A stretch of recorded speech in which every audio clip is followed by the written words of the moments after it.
comme erreur fondatrice qui a conduit Jérôme Cahuzac à la fraude fiscale a quand même pris un coup dans l'aile hier.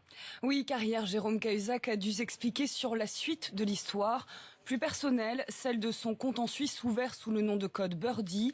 Et les faits, eux, ne mentent pas. Oui. En 2000, Jérôme Cahuzac a remis 70 000 € en cash à sa banque en Suisse. Rebelote en 2001, un nouveau dépôt de 60 000 €. Donc 70 000 € en 2000, du liquide à la banque suisse.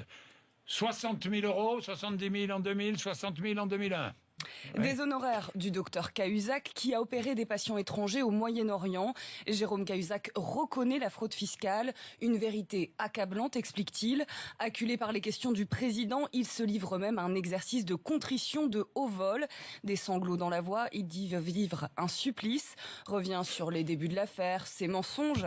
Tout ça me terrifiait, confie Jérôme Cahuzac. Pas seulement parce que ça allait détruire ma vie, mais parce que ça a révélé cette part de moi dont j'aurais voulu qu'elle n'existe jamais. Cette part d'ombre qu'il évoquait déjà en 2013. Oui, plus que jamais, Jérôme Cahuzac apparaît clivé. Oui, il y a d'un côté l'homme qui réussit. Deux hommes en lui. De l'autre, celui qui triche et s'empêtre dans ses mensonges et finit peut-être par y croire lui-même. Et la dernière question du procureur agit comme un révélateur. Pourquoi Jérôme Cahuzac a donné procuration du compte à son épouse dès 1993, alors même qu'il prétend à l'époque qu'il ne s'agit pas de son argent à lui? L'ex-ministre du Budget s'embarque alors dans une explication hasardeuse. Il évoque son goût pour le risque, les sports dangereux comme la chasse sous-marine. S'il m'arrive quelque chose, avance-t-il, et qu'on me réclame cet argent, il faut que ma femme puisse le rendre. À qui? Comment?